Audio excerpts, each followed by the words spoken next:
तो अभी हम डिस्कस कर रहे हैं आपके साथ डी ब्लॉक एलिमेंट में कैटालाइटिक प्रॉपर्टीज। कैटालाइटिक प्रॉपर्टीज में डी ब्लॉक एलिमेंट का बहुत बड़ा योगदान है, साथ ही साथ उससे संबंधित जो कंपाउंड्स हैं उनका भी बहुत ही बड़ा योगदान है। तो वह किस तरह से कार्य करता है, इसका मेन एक और कारण है कि इसका सरफेस जो होता है वह किस प्रकार का होता है, सॉलिड का सरफेस होता है। और कोई भी रिएक्शन में रिएक्टेंट और प्लस रिएजेंट होता है। रिएक्टेंट और प्लस क्या होता है, रिएजेंट होता है। और इसके रिएक्टेंट जो होता है इसके बीच बॉन्ड बना हुआ होता है, रिएजेंट के पास भी बॉन्ड बना हुआ होता है। और यह सॉलिड सरफेस जो है इसका भी कुछ ना कुछ काम होता है।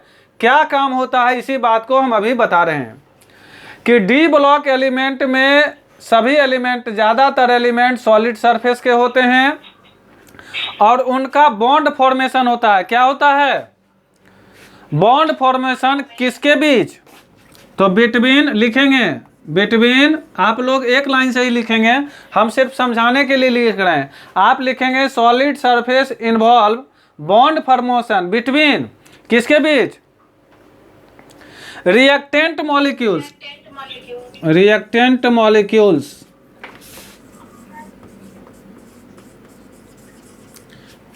रिएक्टेंट मॉलिक्यूल्स लिख लिए,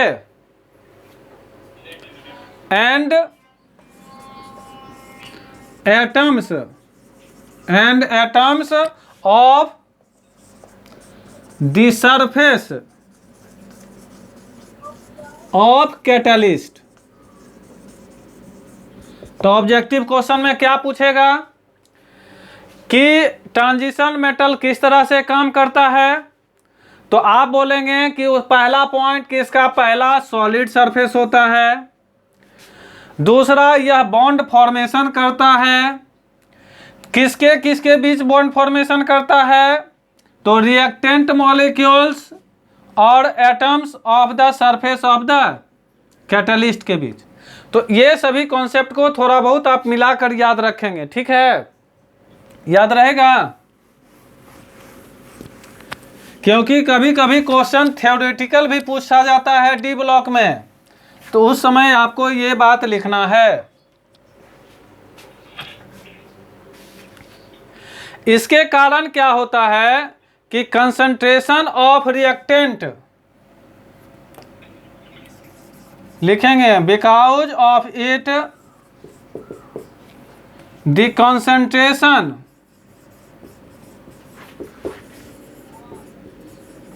ऑफ द रिएक्टेंट्स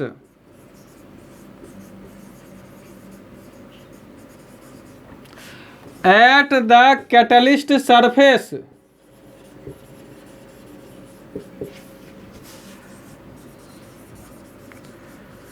किसका, तो कैटलिस्ट के सरफेस पर, एंड ऑल्सो वीकेनिंग क्या करता है, तो कमजोर कर देता है। किसको कमजोर कर देता है, तो of the bonds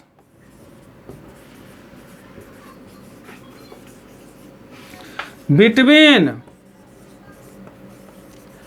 reacting molecules, between के बदले लिख दीजिए bonds in the reacting molecules.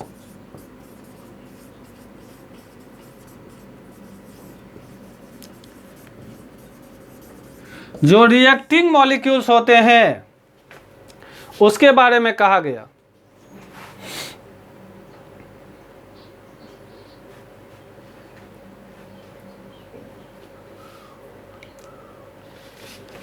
It also changes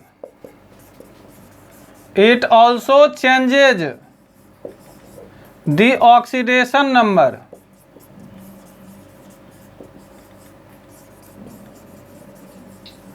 of reacting molecules। यही मेन कंसेप्ट है आपका कैटालाइटिक प्रॉपर्टीज का। तो आज हम जब ऑब्जेक्टिव क्वेश्चंस आपको भेजेंगे तो इसमें देखिएगा कि इन सभी का कितना महत्व है और कितने परीक्षाओं में पूछे गए हैं, यही बात। और इतना से ही आपका क्वेश्चन बनने लगेगा ये टॉपिक कैटालाइटिक प्रॉपर्टीज पर। कैटालाइटिक प्रॉपर्टीज पर इन्हीं सब बातों को अगर आप याद रखेंगे तो इससे आपका एक भी क्वेश्चन नहीं छूटेगा। लिख लिए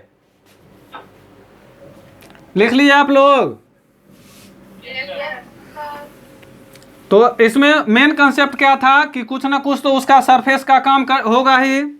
सरफेस इसका मल्टीपल ऑक्सीडेशन स्टेट होता है। जैसे आयरन 3 पढ़ाए हैं आपको कभी? आयरन 3 पढ़ाए थे। इसका इलेक्ट्रॉनिक कॉन्फ़िगरेशन बताइए।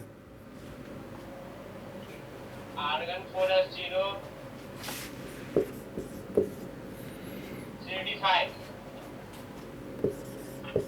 3d5 होगा। 3d5 होगा। ये क्या करता है? आयोडाइड लिखेंगे, आयोडाइड और पर सल्फेट आयन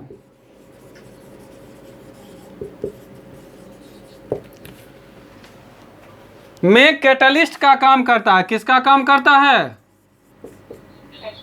कैटलिस्ट का काम करता है। एग्जाम्पल लिखेंगे, जैसे आयोडाइड है, आयोडाइड बताइए। जैसे देखिए 2I माइनस, ये I माइनस कहाँ से आया होगा? जैसे देखिए KI 2 भाग में टूटा तो K प्लस और I माइनस। अगर 2KI में रहेगा तो 2K प्लस और 2I माइनस। प्लस पर सल्फेट आयन का फॉर्मूला S2O8 और 2 माइनस। सल्फर देखिए ज़्यादा से ज़्यादा 6 बॉन्ड बना सकता है। सल्फर कितना बॉन्ड बना सकता है? तो 2 सल्फर मिलाकर कितना बॉन्ड? 12। और 8 ऑक्सीजन मिलाकर कितना ऑक्सीडेशन नंबर? 16। लेकिन पर सल्फेट है, इसमें एक एक हो जाता है। हाइड्रोजन पेरोक्साइड का ऑक्सीडेशन नंबर आपको बताएंगे, उससे उसके आधार पर ये चलता है। ठीक है, तो इसको कन्वर्ट कर देता है I2 में प्लस 2SO4 2 माइनस।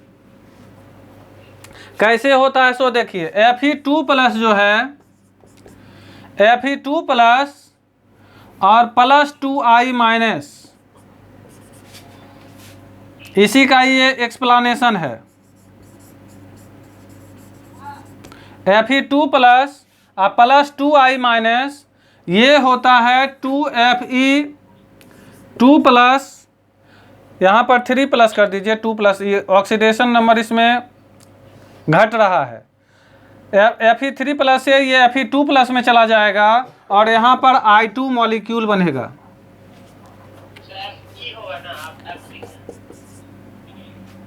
हाँ, Fe कर लीजिएगा। और Fe2 प्लस और प्लस S2O8 2 माइनस, ये बनेगा 2Fe3 प्लस और प्लस SO4 2 माइनस। तो आपसे क्वेश्चन, ये तो रिएक्शन आप समझ गए कि यहाँ पर Fe3 प्लस है और ये कन्वर्ट हो जाता है Fe2 प्लस में और आयोडीन को कन्वर्ट कर देता है I2 में। तो ये आपको एग्जाम में पूछा जाएगा। दूसरा पूछा जाएगा कि S2O8 जो है पर सल्फेट या सल्फेट में कन्वर्ट हो जाता है, लेकिन इसमें ऑक्सीडेशन नंबर देखिए बढ़ रहा है और इसमें ऑक्सीडेशन नंबर घट रहा है। तो आयोडीन को भी कन्वर्ट कर दिया किस में? वो आयोडाइड में। तो इतना याद रहेगा आपको। पर सल्फेट को कन्वर्ट कर दिया किस में? कौन कर रहा है ये सब? कैटलिस्ट। तो आपसे जब पूछा जाएगा आयोडाइड के बारे में, परसल्फेट के आयंस के बारे में, जब हम आपको ऑब्जेक्टिव क्वेश्चंस भेजेंगे डी ब्लॉक एलिमेंट का, तो इन सभी इससे संबंधित सभी प्रश्नों का आप जवाब दे देंगे रात में 2 बजे भी भेजें तो, आकि एक दिन का इंतजार करेंगे? सर 2 बजे सोए रहते सर, सुबह भेजेंगे। कभी कभी तो पेशाब करने उठते होंगे, बाथरूम जाते होंगे, पानी पीते होंगे, हाँ थोड़ी ने देखते हैं। उस समय तो मोबाइल एक बार देखते होंगे कौन मैसेज किया नहीं किया। नहीं सर, उस समय नींद और नींद सीमा पे रहता है। नींद तोड़ना नहीं चाह रहे हैं? सुबह भेजेंगे। लगता है उसमें 5-10 रुपया हमको लगाना पड़ेगा कि जो पहले आंसर देगा उसको 10 रुपया मिलेगा। सर सोएगा भी नहीं कोई सर ऐसे में। हाँ, क्या कृतिका 10 रुपया कर दें? हेलो कृतिका, 10 रुपया कर दें? जब रात में सब सोया रहेगा, आंसर हमको लेट आएगा, एक दिन लेट आएगा, तो हमको 2 दिन में मेहनत करना पड़ेगा आंसर चेक करने में। सर शाम में भेजिए ना, शाम में? यस सर, 7 बजे 8 बजे। ठीक है, तो शाम में हम भेजा करेंगे सेलेक्ट करके क्वेश्चन जो हम आज टॉपिक पढ़ाएंगे। हम भेजेंगे बोर्ड का, हम भेजेंगे रात में जागने वाले विद्यार्थियों के लिए अलग क्वेश्चन और शाम में जगने वालों के लिए अलग क्वेश्चन, लेकिन दोनों को बनाकर देना है क्वेश्चन। और धीरे धीरे हम पुरस्कार भी रखेंगे, 10 रुपया 5 रुपया, समझ गए?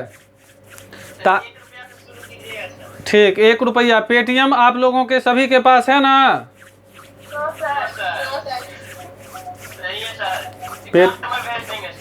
ठीक है ठीक है। अरे पेटीएम तो बनाना आसान है, पेटीएम का मतलब मोबाइल नंबर। एटीएम नहीं है, मेन बात ये है। पेटीएम है ना, पेटीएम। एटीएम अपना नहीं है तो पेटीएम कैसे बनेगा? पेटीएम में एटीएम की जरूरत नहीं पड़ती है, मोबाइल नंबर से भी काम चलेगा। ठीक है, या एयरटेल वॉलेट होता है, बहुत सारा आ गया है जिसमें कि आप जमा करके रख सकते हैं। तो आज के लिए थैंक यू, आपने क्लास किया, पेशेंस रखा, नेट भी कभी कभी डिस्कनेक्ट हुआ और टॉपिक को ध्यानपूर्वक सुना। टॉपिक का नाम आज का था कैटालाइटिक प्रॉपर्टीज, जिसमें डी ब्लॉक एलिमेंट भाग लेता है रिएक्शंस को बढ़ाने के लिए, जिसमें कॉन्टैक्ट प्रोसेस के बारे में हम बताए कि कॉन्टैक्ट प्रोसेस में कौन सा एलिमेंट आता है, हाइड्रोजनेशन में कौन सा एलिमेंट आता है, क्या कारण है। तो इसमें बताया कि सॉलिड स्टेट के रूप में रहता है और बॉन्ड जो रिएक्टेंट का जो बॉन्ड होता है उसके बॉन्ड को वह कमज़ोर करता है। और इस प्रकार से, और साथ ही साथ ऑक्सीडेशन नंबर जो वेरिएबल होता है उसमें उसके कारण भी यह प्रोसेस आगे बढ़ता है और रिएक्टेंट का भी ऑक्सीडेशन नंबर चेंज कर देता है। तो इन सभी बातों को अगर आप याद रखेंगे तो आप कैटालाइटिक प्रॉपर्टीज समझ जाएंगे। और ये जरूर याद रखेंगे, लास्ट वाला आयोडीन जो है I-I2 में कन्वर्ट हो गया और H2O8 कन्वर्ट हो गया SO4 में। एक तरफ था Fe3+, वो कन्वर्ट हो गया Fe2 में, और एक तरफ था Fe2+, कन्वर्ट हो गया किस में? Fe3+ में। तो these are the points which are important for your examinations, not only for board but also for competitive examinations like NEET and JEE Mains with Polytechnic and Paramedicals. Thank you for doing live classes. Now we will meet in the evening time at the time of 5 o'clock. Thank you. Thank you, sir.